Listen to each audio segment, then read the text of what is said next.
Einstein's photoelectric emission. Only Einstein's law of photoelectric emission is important. See Sir, it. What the other name is given?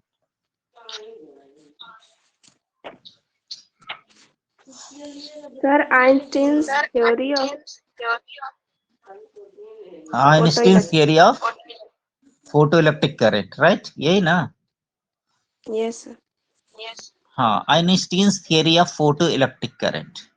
Einstein ने photo electric current के लिए एक theory दी जिसके कुछ points हैं। तो पहला पॉइंट ये था, according to Einstein's photo electric current theory of photo electric current, उसने कहा कि every photon interact with only the electric current. Yeah, the emission of electron is the result of interaction between the photons of the light rays and between the electrons. Only one photon interacts with only one electron. यानी कि जो photo electric current है या photo electric effect है, photo electric current है, it is the result of interaction between photons. Photons को उन्होंने particle माना, यानी लाइट को पार्टिकल नेचर से आइंस्टीन ने एक्सप्लेन करने की कोशिश किया।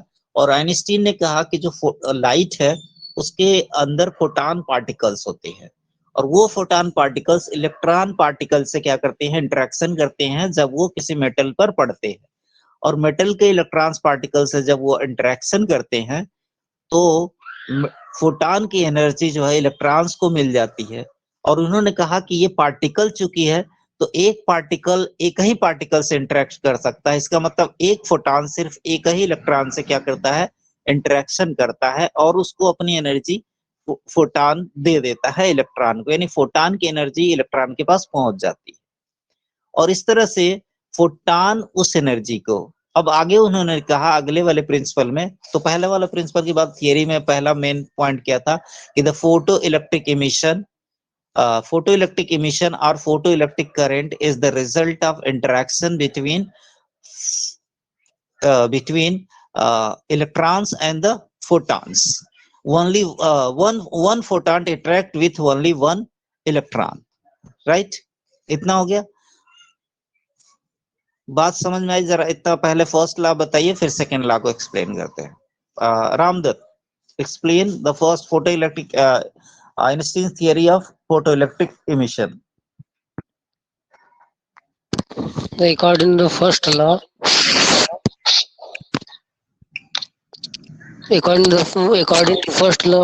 photon is interacting with one electron, and the energy of photon is h nu. I'm not getting you. Actually, it is not clear. Once again, tell me. According to the first law, one photon interacts with only one electron.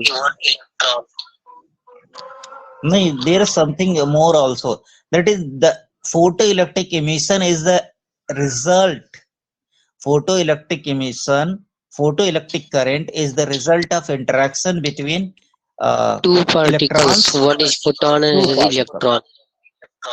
Correct. Two particles. One is photon and other is electron. Clear? And only one electron, sorry, one photon interact with only one electron. Yes. Right? Yes. What is the second one? What is the second theory of it? The energy obtained by, actually, I'm going to tell you the energy of the photon is E equal to h nu, where h is the Planck constant, and nu is the frequency of incident radiation.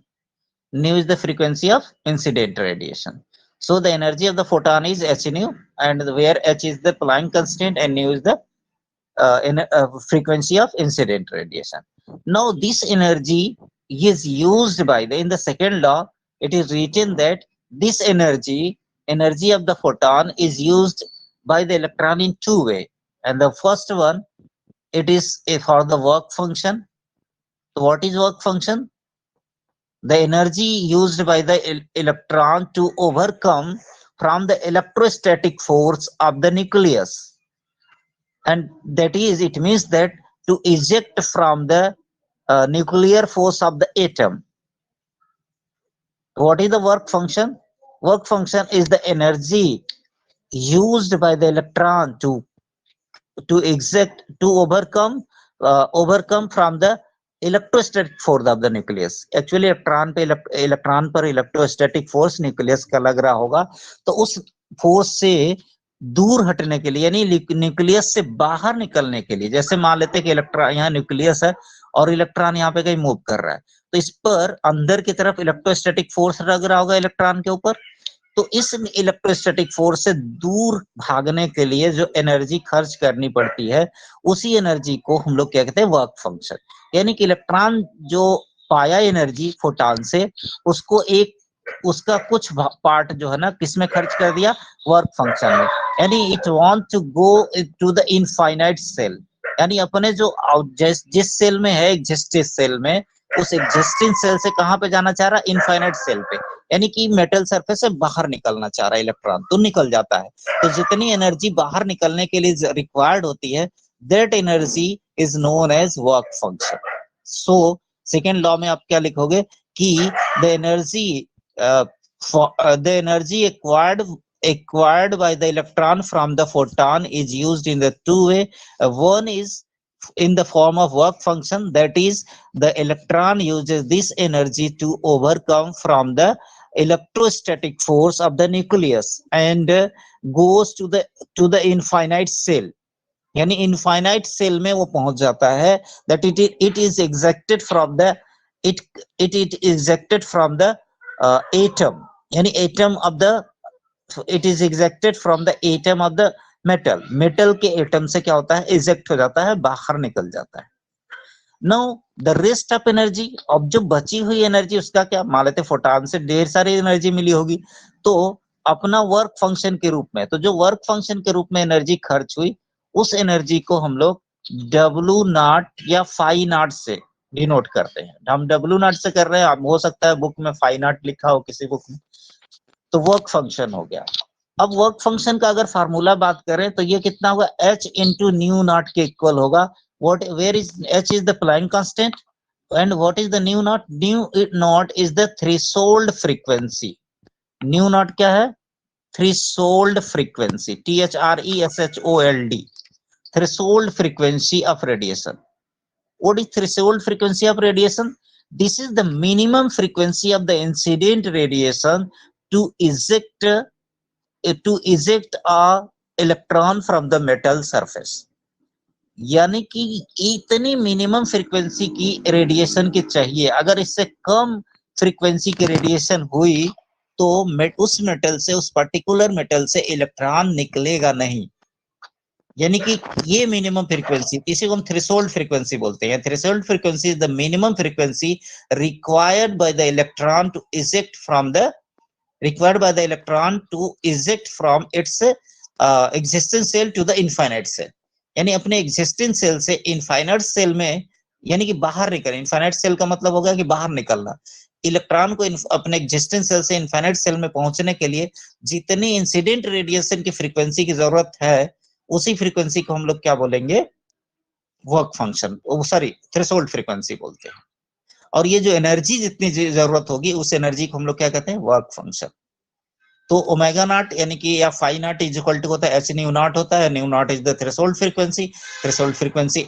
अब अगर इससे कम वाली radiation कोई मान ले metal surface पे गिर रही है, यानी कि एक मेरी यूवी रेज है जिसकी फ्रीक्वेंसी न्यू नॉट से कम है, अगर न्यू नॉट से कम होगी तो इलेक्ट्रॉन अपने सेल में ही रह जाएगा, उस एनर्जी का इस्तेमाल वो नहीं कर पाएगा और उसे छोड़ देगा, उस एनर्जी को फिर से फोटॉन से पाया थोड़ी देर के लिए और फिर छोड़ देगा, तो जैसे कि रिफ्लेक्शन या रिफ्रैक्शन टाइप का हो जाएगा। एक्चुअली हर सरफेस पे, मान लेते हैं हमारी दीवार पे इलेक्ट्रॉन होते हैं, तो जैसे दीवार पर जो है, दीवार के ऊपर जैसे ही फोटॉन पड़ता है यानी लाइट पड़ता है, उस दीवार के सारे इलेक्ट्रॉन्स क्या करते हैं, उस लाइट को एब्जॉर्ब कर लेते हैं। अब देखते हैं उनकी की जो उनकी थ्रेशोल्ड फ्रीक्वेंसी से उसकी रेडिएशन की कम होती है, इसलिए क्या करते हैं फिर से वो तुरंत इमिट कर देते हैं, जिसको हम लोग क्या कहते हैं, रिफ्लेक्शन कहते हैं। हम सोचते हैं कि वो टकरा गया, बॉल की तरह टकराया आ गया, एग्जैक्टली ऐसा नहीं होता है। एग्जैक्टली वहां प्रोसेस ये होता है कि इलेक्ट्रॉन उस एनर्जी को ट्रैप कर लेता है और फिर उसकी थ्रेशोल्ड फ्रीक्वेंसी से कम उसकी फ्रीक्वेंसी होती है, इस वजह से उसको वो फिर से री इमिट कर देता है दूसरे डायरेक्शन में, और जिससे हम लोग कहते हैं रिफ्लेक्शन हो गया, या फिर दूसरे मतलब मीडियम में डाल देता है तो उसे हम कहते हैं रिफ्रैक्शन हो गया। बट वहां इलेक्ट्रॉन पहले उस एनर्जी को ट्रैप कर रहता है किसी भी सरफेस पे जब भी लाइट पड़ता है, क्योंकि दुनिया का हर चीज इलेक्ट्रॉन प्रोटॉन न्यूट्रॉन से ही मिलके बना है, यानी एटम से ही मिलके बना है कोई भी मैटर। तो किसी भी मैटर पे जब लाइट पड़ता है तो सबसे पहले उस मैटर का इलेक्ट्रॉन क्या करता है, उस लाइट को पहले ट्रैप कर लेता है। क्या बात समझ में आ रही है? Hello Ramdatt, Ramdatt, yes sir. तो बात समझ में आ रही है? तो सबसे पहले आप बताइए वर्क फंक्शन क्या है? What is work function? The energy required by an Actually, electron. it is minimum energy. Hmm? When you are going to define, then you have to say that minimum energy. Yes. Now tell me. The minimum energy required by an electron to overcome the electrostatic force of the nucleus And or is to it, come and out can you, from the metal surface is called the work function. okay, fine, good. What From is the ground threshold cell to frequency? infinite cell. Okay, good. And what is the threshold frequency? The minimum frequency of the incident ray required by an electron to come out from the metal and emit in the another direction or in another medium. The minimum frequency of the incident radiation required to eject the electron from the metal surface, that is to come out from the existing cell to the infinite cell, right? Yes.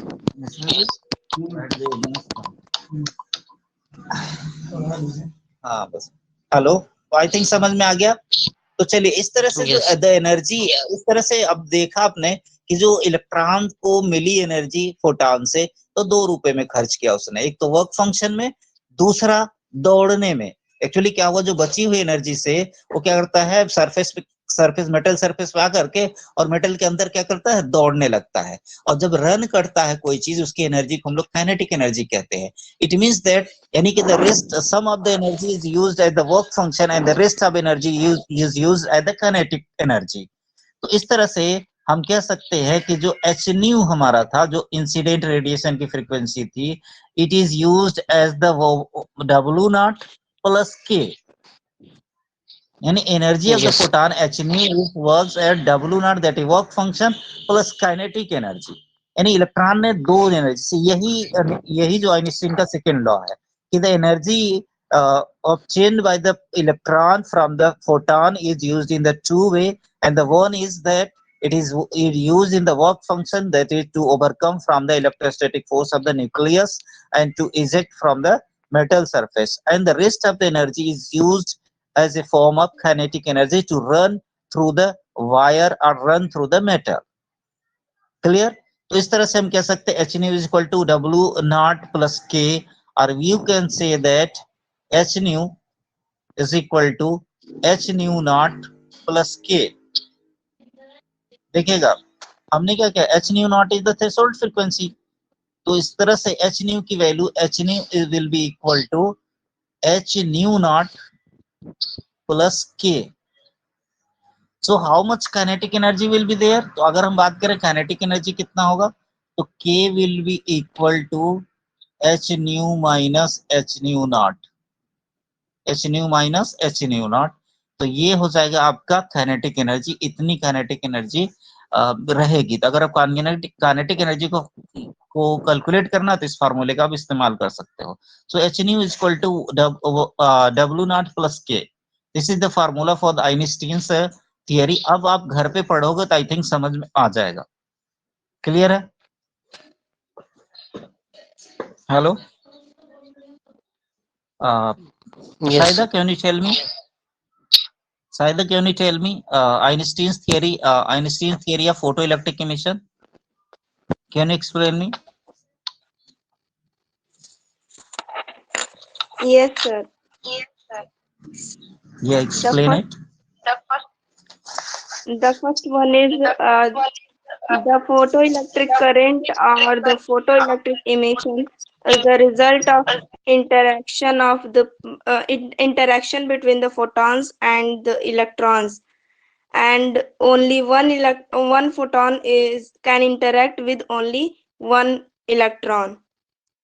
And the second one is the energy gained by the electron from the photon is equal to the h nu, where h is the Planck's constant and nu is the frequency of incident radiation.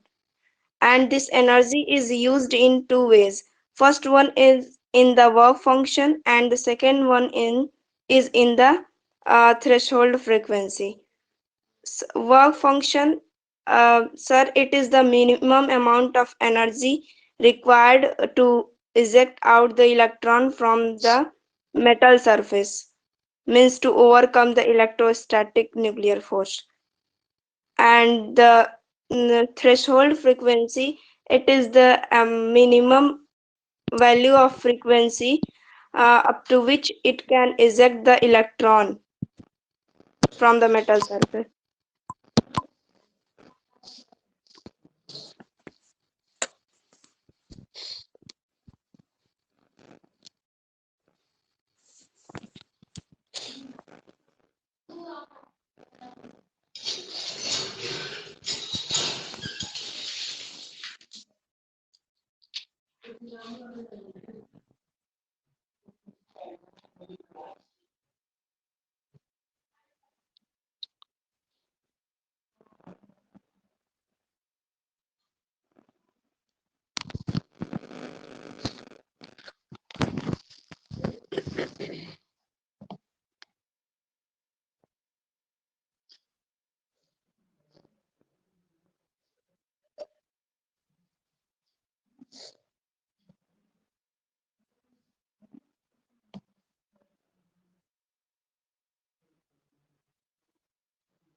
Unmute कीजिए sir.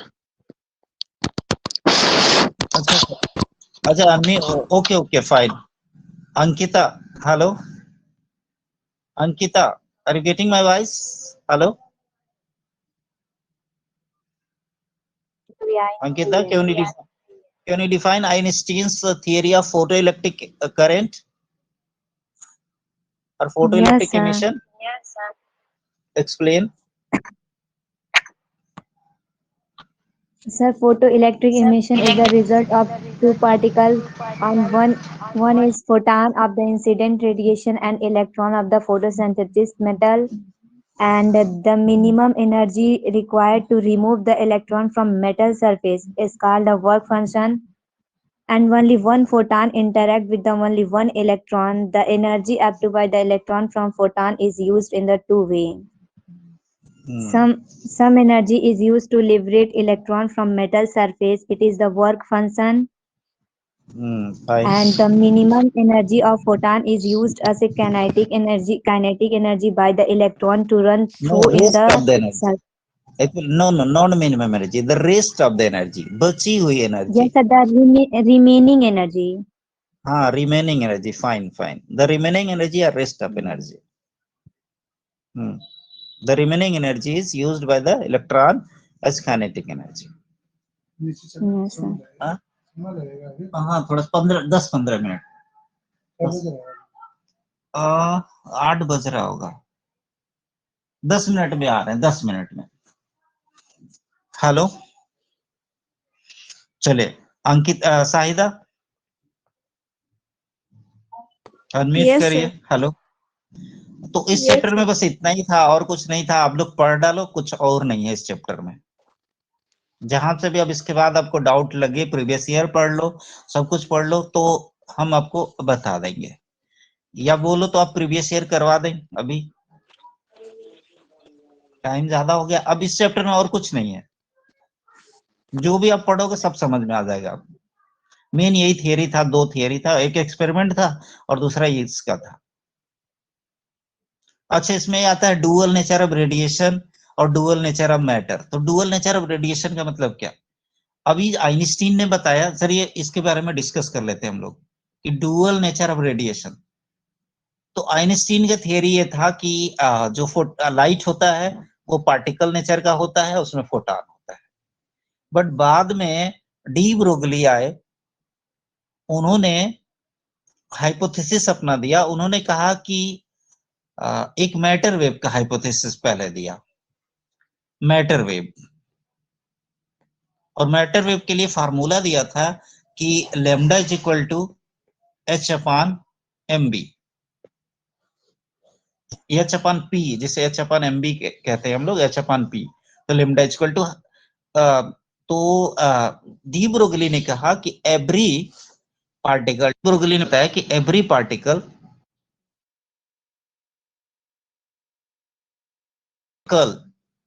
Every matter particle, अब वो every matter particle में electron भी आता, proton भी आता, neutron भी आता है। सबको आवाज सुनाई दे रहा है? तो उसने कहा कि every there is a wave associated with the motion of the every matter particle. यानी मैटर का पार्टिकल होता है तो ये पार्टिकल के जैसा बिहेव करता है, लेकिन जब ये मोशन करता है ना, तो इससे एसोसिएटेड एक वेव भी होती है हमेशा। यानी कि इसे कहते हैं, उस वेव्स को हम लोग क्या बोलते हैं? मैटर वेव्स बोलते हैं। क्या बोलते हैं? Matter waves. जरा ध्यान दीजिएगा, क्या बोलते हैं हम लोग? Matter waves. तो what are the matter waves? Every every particle of the matter, when it is in motion, then there is a wave associated with that particle, and that wave is known as matter wave, and the wavelength of that matter wave will be lambda will be is equal to h upon mb, where h is the Planck constant and m is the mass of the particle and v is the velocity of the particle. तो जरा देखिएगा, matter wave की बात करें हम लोग, matter wave का concept समझ में होगा कि डी ब्रोगली ने कहा कि दुनिया का कोई भी मैटर पार्टिकल हो, अगर वो चलेगा, जैसे कि हम ही अगर दौड़ते हुए चल रहे हैं तो हम स्ट्रेट लाइन में नहीं चल रहे हैं। वो भले हमें लगता है कि हम स्ट्रेट लाइन में एकदम दौड़ते हुए जा रहे हैं, but there will be a wave associated with the motion of me. यानी कि मेरे दौड़ने के समय में एक वेव होगा जो मुझसे एसोसिएटेड होगा, एक वेव होगा। यानी कि हम कह ले कि हम स्ट्रेट लाइन में जा रहे हैं, बट हम अपने एक लेमैन की लैंग्वेज में बोले तो हम लहरा के जा रहे हैं। लहरा के जा रहे हैं मतलब वेव के लाइक जा रहे हैं। भले मुझे लग रहा है कि I am going in the straight way, but I am going in the wave form, and there and the wavelength of that wave will be h upon mb. M is the mass, our mass of our body, and v will be the velocity. इस तरह से h is the point constant। तो इस तरह से हमारे waves, अब आप कहोगे कि हमें महसूस ही नहीं होता कि हम वेव के फॉर्म में जाए, हमें लगता है कि हम तो बाइक चला रहे हैं, स्ट्रेट लाइन में जा रहे हैं। तो डी ब्रोगली कहता है कि बाइक से लेकर के हम लोग पार्टिकल है, तो हम लोग कैसे लगता है कि स्ट्रेट लाइन में जा रहे हैं। तो डी ब्रोगली के जब हम देखते हैं तो वहां पे वेलोसिटी क्या है? बहुत ही कम है। और जब वेलोसिटी बहुत कम होगी, ऐसे केस में हमारा जो लेमडा की वैल्यू होगी बहुत ही ज्यादा होगी। वेलोसिटी क्या होती है? बहुत ही कम होती है, तो लेमडा की वैल्यू क्या होती है? बहुत ही ज्यादा होती है। यानी कि वेवलेंथ बहुत लंबी होती है, और वेवलेंथ इतनी लंबी होती है कि वो कर्व होने के बाद भी हमें स्ट्रेट लाइन जैसा दिखता है। इसलिए हम सोचते हैं कि हम स्ट्रेट लाइन में जा रहे हैं, जबकि हमसे एसोसिएटेड। सिमिलरली, यानी कि इस तरह से कि every matter particle behaves like the wave as well as a particle. यानी कि हर मैटर पार्टिकल के डुअल नेचर होता है, ये वेव की तरह भी बिहेव करता है और ये पार्टिकल की तरह भी बिहेव करता है, कोई भी मैटर का पार्टिकल हो। Similarly dual nature of radiation, radiation भी हमारी क्या होती है? पार्टिकल नेचर शो करती है, जैसा फोटो इलेक्ट्रिक इफेक्ट में देखा हमने, और साथ ही साथ ये वेव नेचर भी शो करती है। सर क्या? द रेडिएशन, जैसे हम लाइट की बात करें, कि light is compose of the particles, यानी कि radiation is compose of the particles as well as it behave just like a wave also, so it is the dual nature of radiation, यानी एक ही time पर light particle के form में भी होती है और उसी टाइम पर वो वेव के फॉर्म में भी होती है, यानी कि डुअल नेचर होता है, दोहरा चरित्र का, जिसे आप कह सकते हो सिंपल लैंग्वेज में कि डुअल नेचर होता है रेडिएशन का भी, चाहे वो लाइट का हो, वो पार्टिकल की तरह से भी बिहेव करता है और sometimes it behave just like a wave. जैसा कि हमने वेव का एग्जांपल में बात करें तो यंग्स डबल स्लिट एक्सपेरिमेंट में हमने देखा था कि वेव के जैसा कि इंटरफेरेंस बना रहा था, और इंटरफेरेंस सिर्फ और सिर्फ वेव्स में होता है, पार्टिकल नेचर में इंटरफेरेंस नहीं होता है, यानी कि इंटरफेरेंस क्या था, वेव नेचर शो कर रहा था यंग्स डबल स्लिट एक्सपेरिमेंट से। वहीं पे फोटो इलेक्ट्रिक इमिशन या फोटो इलेक्ट्रिक इमिशन में हमने देखा कि एकदम पार्टिकल की तरह से व्यवहार कर रहा था। तो हमारा लाइट या फिर यूं कह लीजिए कोई भी रेडिएशन जो है ना, जो रेडिएशन है उसके दो नेचर है, पार्टिकल नेचर भी और वेव नेचर। तो इस तरह से हो गया डुअल नेचर ऑफ रेडिएशन इस पे, और मैटर वेव्स में भी मैंने बता ही दिया, तो आई थिंक क्लियर हो गया होता। अब हम किससे साहिदा से सुनना चाहते हैं, क्या समझ में आया बताइए, डुअल नेचर ऑफ रेडिएशन से क्या समझा आपने, what is dual nature of radiation?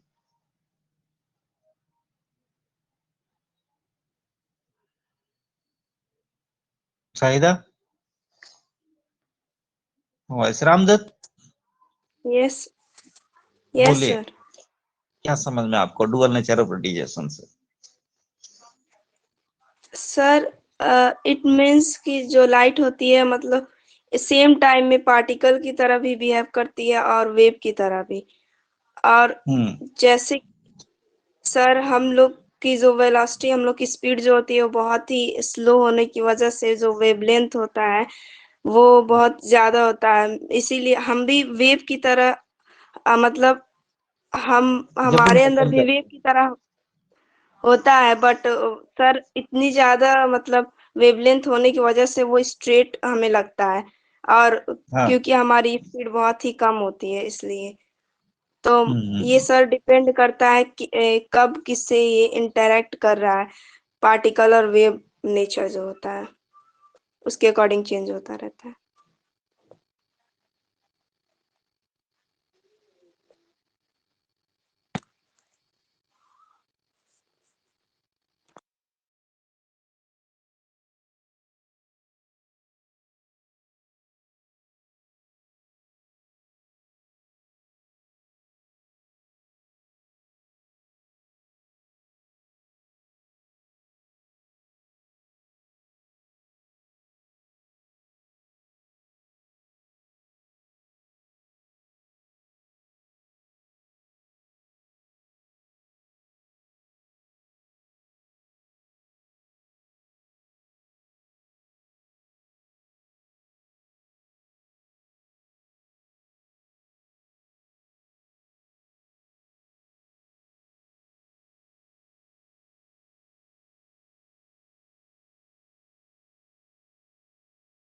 Voice नहीं आ रही है आपकी। हेलो, अब आ रही है, क्लियर है? Hello, yes sir. चलिए, हम बात कर रहे हैं कि वेव पार्टिकल वेव का बात करें हम लोग, यानी कि सॉरी रेडिएशन की बात करें, तो जैसे यूवी रेडिएशन हो गया या विजिबल लाइट रेज हो गया, कोई भी हो गया रेडिएशन, तो radiation is also having the two nature, one is the particle nature and the other is the wave nature, and we have seen the some experimental value from the photoelectric effect is the proof of the particle nature of the light, that is radiation, and diffraction pattern in the Young's double slit experiment is the proof of the wave nature of the radiation. Radiation के दो proof मिला हमको, पहला photo electric emission से particle nature मिला था, और दूसरा यंग्स डबल स्लिट एक्सपेरिमेंट में जो डिफ्रैक्शन पैटर्न मिला था उससे हमें पता चला कि वेव नेचर है, क्योंकि डिफ्रैक्शन पैटर्न जो यंग्स डबल स्लिट में जो इंटरफेरेंस हुआ था, sorry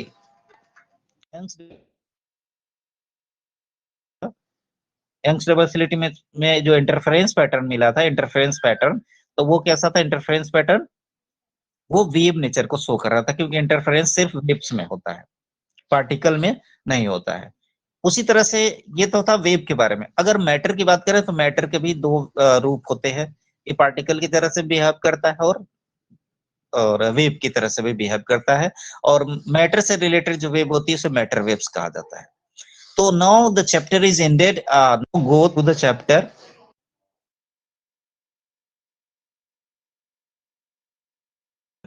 First read the previous year questions, and then you will get answer of each of the every question. You will get the answer of each question. इसके अलावा और कोई question related नहीं होगा, आप पढ़ो, और अगर आपको लगता है कोई क्वेश्चन में डाउट होगा तो खत्म होगा। ये चैप्टर खत्म हो जाता है, इतना ही छोटे छोटे। अब अगले 4 चैप्टर है तो नेक्स्ट 4 डेज में खत्म हो जाएंगे। इसके बाद बचा एटम, एटम के बाद न्यूक्लियस, और न्यूक्लियस के बाद वो इलेक्ट्रॉनिक्स है। क्लियर है ना? तो ये चैप्टर बचे हैं, खत्म हो जाएंगे। आप जरा देख लो, आपको कुछ भी डाउट होगा तो कल आप लोग पूछोगे। क्लियर है ना? रामदत्त, हाँ बोले, साहिदा बोले। सर वो जो वेव ऑप्टिक्स का क्वेश्चन, डिफ्रैक्शन बचा हुआ है। नो सर एक क्वेश्चन है, why sir no backward wave front is possible. अच्छा, no backward wave front is possible. Okay, fine. Since intensity of the wave is directly proportional to the cos theta, right? So in the forward direction the theta is 0. क्यों forward direction में बात करें तो theta कितना हो जाएगा? 0, क्योंकि wave का प्रोपोगेशन भी उसी डायरेक्शन में है। सो इन द तो cos थीटा की वैल्यू क्या होती है? मैक्सिमम होती है। So in the forward direction the intensity of the light wave is maximum, while in the backward direction the theta angle is 180 degree. So the value of the cos theta is -1 at that case. So intensity of the in the backward direction is minimum. That is why no backward wave is obtained, because intensity is minimum. Clear? Sahida, देखिए figure भी screen पे मैंने बना दिया था, इसलिए क्या समझ में आ गया? नहीं आया?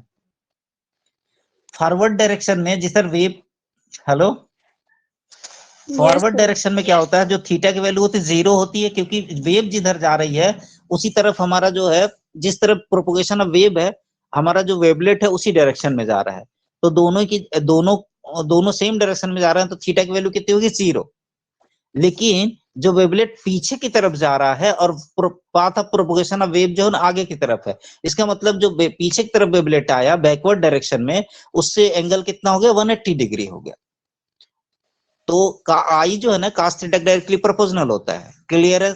नहीं समझ में आया तो बताइए, फिर से एक्सप्लेन करें।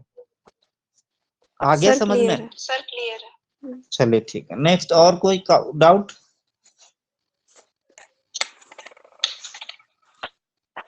ऐसे प्रीवियस ईयर पढ़ लीजिए, उसका भी वेव ऑप्टिक्स का भी। अंकिता आपको भी कह रहे हैं। अंकिता, हेलो,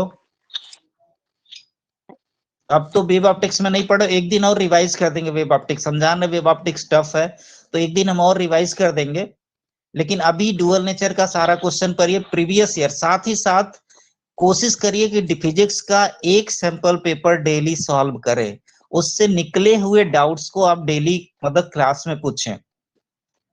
ऐसा करिए कि डेली 2 से 3 घंटा दीजिए फिजिक्स को, पेपर को, और सॉल्व करिए। और जो क्वेश्चन नहीं आ रहा है, और ईमानदारी से अपने, ये नहीं कि सामने टीचर आपके बैठा होगा, अब आपको ईमानदारी से करना है कि मुझे एक पेपर सॉल्व करना है, और उसके निकले हुए जो डाउट है, ऐसा कोई क्वेश्चन होगा जो नहीं आ रहा होगा आपको, तो वो क्लास में पूछिए। आपके पास सैंपल पेपर है अंकिता कोई? सर चैप्टर वाइज है, अभी सैंपल नहीं तो आप सैंपल पेपर ले लीजिए ना। चैप्टर वाइज है, ठीक है, बढ़िया है, बहुत अच्छा है, बट अभी वक्त आ गया है सैंपल पेपर पढ़ने का। आप बोलेंगे सर क्या क्या बताते रहते हैं, तो इस वक्त सैंपल पेपर पढ़ेंगे तो 100% नंबर ला सकते हैं। आपको 80-90% तो श्योर ही आएगा। लेकिन अगर कोई सैंपल पेपर 15 पढ़ ले तो आई थिंक 100% तो लगभग कर सकता है, अगर उसे कमांड हो जाए 100% उन 15 पेपर्स में। तो अभी वक्त है सैंपल पेपर पढ़ने का, तो कोई भी एक मंगा लीजिए। अरिहंत का मंगाइए, ज्यादा बेहतर है, 200 रुपए का मिल जाएगा। ऑनलाइन 150 रुपए में मिल जाएगा, तो ऑनलाइन ना लेके 200 रुपए में से यहीं से ले लीजिए, ठीक है। Okay, sir.